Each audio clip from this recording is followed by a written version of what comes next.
Je suis avec le haut du panier. Hein? Je suis avec un néon. Un néon, oui. Bon, la lumière est au bout du tunnel, comme on nous dit tout là. Il est là avec nous. Pascal Obispo. Pasquale. Ouais. Quoi de neuf depuis toutes tes aventures? La dernière aventure, c'est quoi? C'est fan. Ouais, en concert ici, ouais, c'était fan. Ouais. Ah, c'était bien. C'était bien marré. Moi, je m'étais bien marré. Je n'étais pas là, je te raconte pas de ça là. Moi, je mens pas à mes clients. J'ai pas pu venir. C'était plein, donc il n'y avait plus de place pour que tu viennes. On t'aurait bien fait rentrer. Ici, c'est ma boutique. J'ai toutes les entrées gratuites. J'ai tout ce que je veux. Je suis au dôme. Juste un truc. Ouais, vas-y. Le titre 80, là. Ouais. Ça a démarré comment? C'est ton idée ou c'est la mignonne qui a ramené ça sur le... Non, c'est mon idée. Non, c'est parce que moi j'avais 15 ans quand j'ai fait les années 80. Et en fait, en 1980, j'ai acheté mon premier album. Mon premier album, c'était un album de Police. Okay. Tu vois, c'est un groupe qui va se reformer là. Le chanteur il s'appelle Sting. Ouais, tous les vieux ils remontent. Une des 10 plus belles voix du rock de tous les temps. Et c'est un des, on va dire, pour moi c'est un des, allez je le mets dans les 10, un des 10 plus grands compositeurs de chansons de rock de tous les temps. Donc les vieux, tu peux dire ce que tu veux, mais lui, c'est Police, ça a marqué une génération dans cette musique-là. Pourquoi? Parce qu'ils ont écouté la musique black. Le mec a une grosse culture, il a commencé par du jazz, ok, donc très roots, grosse culture jazz, classique, et ensuite il a tripé sur le reggae. Et ce qu'il a fait, et on appelait ça à l'époque le reggae blanc, c'est qu'il a mélangé le rock avec cette musique-là, ce qui a donné le reggae blanc à l'époque. Et le reggae blanc, c'était eux. La ska et compagnie, c'est tout. Il y avait aussi ça, il y avait tout ce truc-là, il y avait tout ce mouvement, tu vois. Regarde, c'est une bibliothèque. Hein. Tu vois, je veux dire, c'est intéressant. C'est pour ça que ce mec-là, il faut, parce que toute la musique black est intégrée là-dedans, dans sa musique. Donc il a vraiment fait le parfait mélange. Donc lui, tu peux pas dire c'est un vieux machin, etc. Lui, c'est maximum respect. C'est pas le haut du panier. Lui, quand je dis vieux, juste il nous laisse un bout de branche. Non, mais lui... Il a l'arbre, c'est un tronc, donc il nous laisse un peu des branches. On se berce dessus. Ils vont se reformer là cet été. Inch'Allah. Ils vont faire un concert, ils vont jouer, peut-être ils joueront à Marseille. Franchement, on va les voir. Il n'y a aucun problème. Parce que moi j'aime Police. Hein. Il faut. Je connais très bien cette époque-là. Ouais, mais... Donc les années 80, en fait, moi, tu vois, mon premier disque, c'était ça. C'était Regatta des Blancs, ça s'appelait. C'était l'album où il y avait Message in a Bottle, Walking on the Moon. Après, le deuxième que j'ai acheté l'album Outlandos d'amour, qui est ressorti parce que c'était leur premier, comme ça marchait mieux. Ils ont ressorti leur premier album à très peu d'intervalle. Ça s'appelle Outlandos d'amour avec Roxanne, tu vois, tous ces trucs-là. Bon, il a fait mal, hein. Il a fait mal, et en plus Puff Daddy l'avait repris, donc ils ont remis une couche, etc.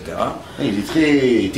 T'es black music, hein? Ah, moi j'adore. Ah ouais? En ce moment, je suis black music. Oui, il faut le mettre sur la branche avec Phil Barnet. On a vu Phil Barnet, il est très black music. Oui, il y a longtemps qu'on n'a pas vu Phil Barnet. Ah, c'est une bibliothèque. Ah, mais on monte au créneau, et donc en fait, je me suis dit, tiens, j'ai fait fan, j'aime les artistes, mais j'ai jamais parlé de la musique que j'aimais. Pourquoi je me suis mis à faire de la musique? Parce que dans les années 80, en fait, voilà, j'ai tripé sur tout ce qui se passait, etc. Donc, voilà, et donc j'ai demandé à une petite nana que j'avais vue qui avait l'air de bien aimer ça aussi, Mélissa Mars, parce que je voulais pas le faire tout seul, je voulais pas faire ancien combattant des années 80. Ouais. Donc, le morceau est très... Tu vois, j'ai fait un truc qui a un mélange de plein de choses qu'on a entendues dans les années 80, tu vois. Là, je me maquille. Il y a la force. Ouais. Parce que j'ai enregistré un message, parce que comme j'ai des interviews et plein de trucs. Attendez, client, il entretient ses clients, il leur parle. Non, c'est pour présenter la première partie. Ah, ok. C'est pour présenter la première partie, c'est important. Cyril Paulus, c'est un compositeur connu parce qu'il a fait. Tu peux y aller hein, si tu veux.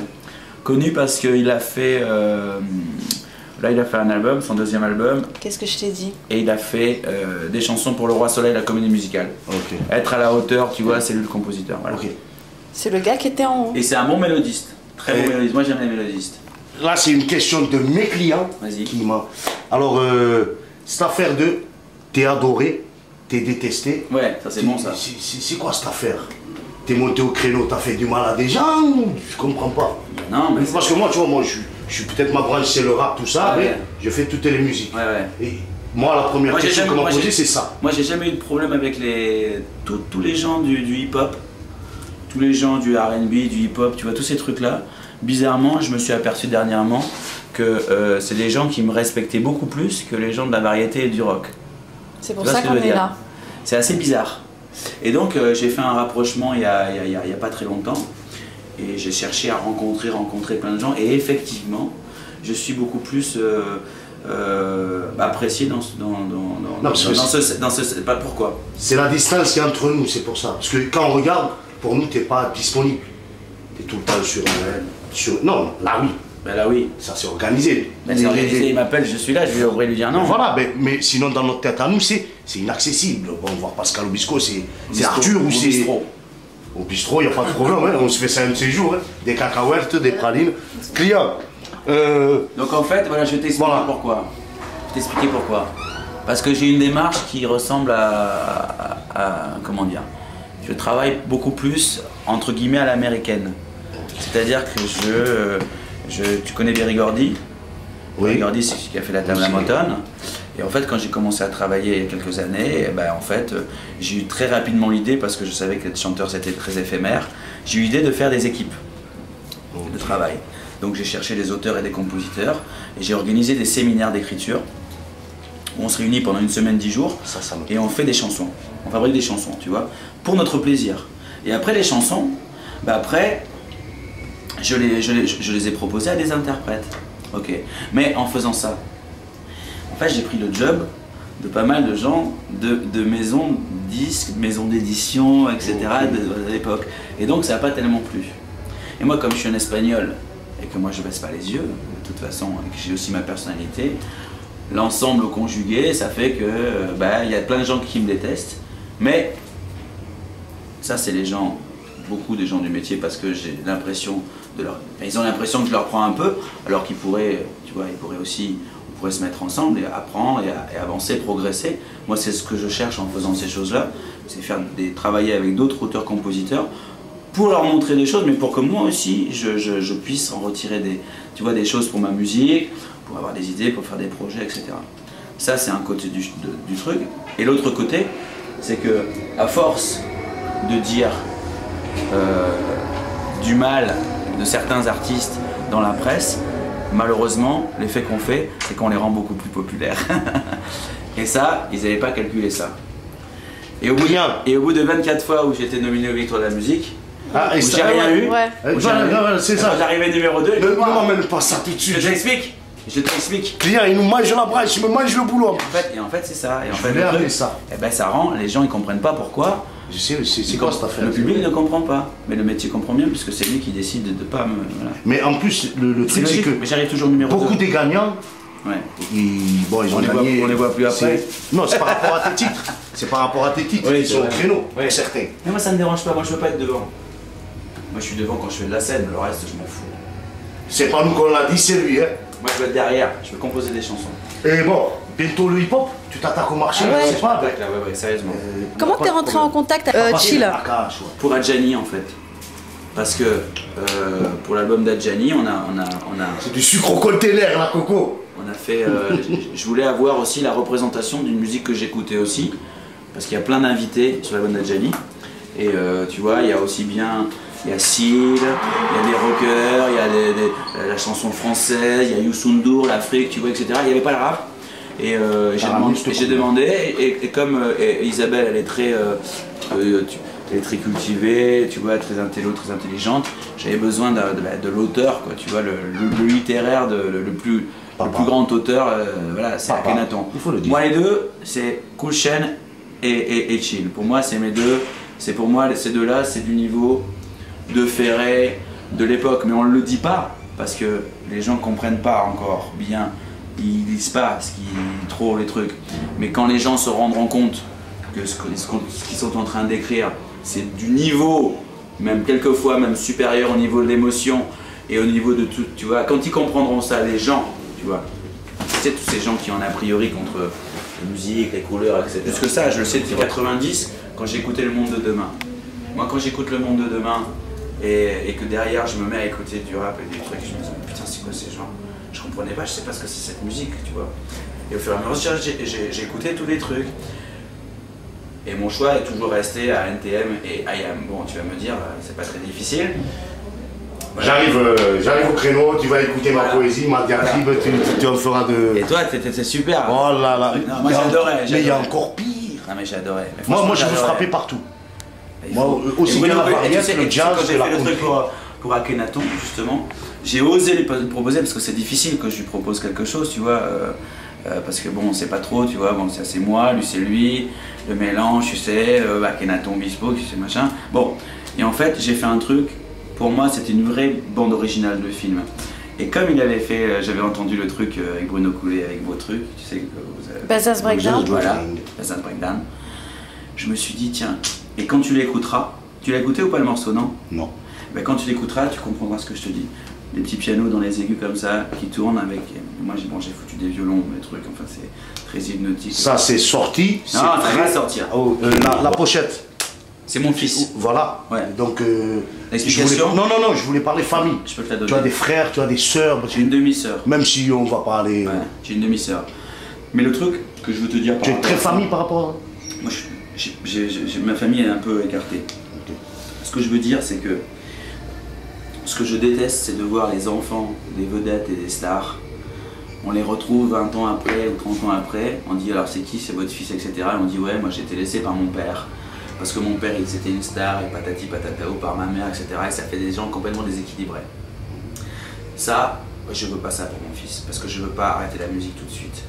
Donc, je me suis dit, je vais le faire participer rapidement. Et pour pas le montrer dans les canards, parce que moi je fais pas les trucs people, etc. Ça me casse les couilles. Je l'intègre dans ma vie, et dans ma vie artistique aussi. Et je trouvais que c'était plutôt pas mal de lui faire un dessin sur chaque chanson. Et après voir, et en fait on a fabriqué une pochette avec ça, et tu vas voir ce soir, tu vas voir le piano, c'est lui qui l'a dessiné, qui l'a peint et tout. Il y a plein de dessins de lui sur une chanson qui s'appelle Millésime, que tu connais, que tu as peut-être entendu. Tu vas voir à un moment donné, j'ai fait voilà, on a fait un montage avec plein de dessins de lui, tu vois. Mais parce que je n'ai pas envie que mon fils soit à l'écart, tu vois. C'est pas, je ne veux pas, je veux mélanger les deux, quoi. Je veux qu'il soit partie intégrante. Je fais la même chose. Ouais. C'est important. J'ai 3 enfants. C'est important pour l'équilibre.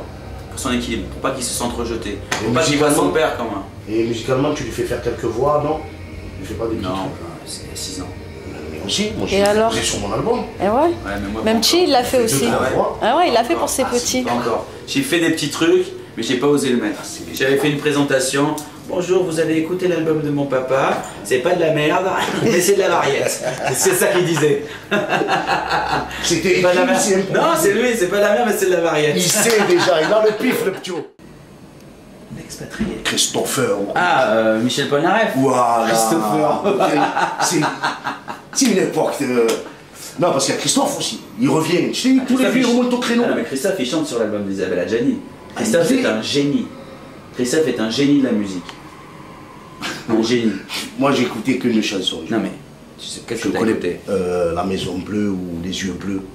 Les mots bleus. Voilà. Je lui dirai Voilà. les mots bleus, les mots À part celle-là, je l'ai. Elle est belle celle-là, non? Elle est magnifique. Tu vois, c'est beau. Elle a fait des trucs extraordinaires. C'est un perfectionniste du son, c'est un artiste, c'est un sculpteur de son. Vraiment, c'est un mec extraordinaire. Je te le dis. Hein. C'est, ben, tu vois, comme t'en parles, ils sont pas de, c'est pas ta génération. Ouais. Et ils t'ont beaucoup apporté, je veux dire, parce que dans la musique, dans les images que tu amènes au niveau des visuels, des clips, on ressent beaucoup dans le fan, toi, t'es déguisé tout le long. Bah oui, évidemment, mais pas que, tu vois, c'est les artistes internationaux surtout. Beaucoup d'artistes internationaux. Mais Christophe, j'adore, j'ai beaucoup aimé Polnareff parce qu'il est complètement fou, tu vois, mais bon, sinon après les hommes, Polnareff, bon, je le connais pas vraiment, quoi, lui, je sais pas. Par contre, Christophe, je le connais, je sais que c'est un mec bien, tu vois. Et les autres, c'est plutôt des gens que je connais à travers de leur musique et de leur art, tu vois. Freddie Mercury, David Bowie, Sting, tu vois, Serge Gainsbourg, je sais pas, moi, U2, les Stones, Bob Marley. Et tous ces gens, comment tu fais pour les réunir quand tu les sollicites pour tous tes projets là, caritatifs et compagnie? Comment tu gères ça? Bah, on t'appelle ou c'est toi qui... Non, c'est la maison disque en général. C'est eux qui gèrent ça pour toi? Comme l'affaire avec l'équipe de France et compagnie, là, on vous réunit tous? L'équipe de France. Non, ça c'est un peu dur à réunir. Love United, tu veux dire? Voilà. Oui. Non, Love United, c'est moi qui ai fait ça. Et C'est moi qui ai eu l'idée. c'est parti comment?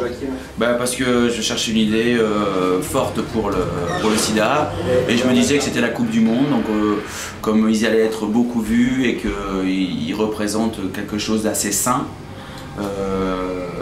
tu vois, le sport, bon, c'est une belle image, bah, j'ai voulu, voilà, et puis en même temps je les avais rencontrés, tu vois, pour 98 tours, on avait un peu sympathisé. Voilà, d'ailleurs j'ai eu Zizou là tout à l'heure et Nordine au téléphone, Zizou qui est là et qui vient pas. Bon, tant pis, Zizou, hein, tu me verras une autre fois.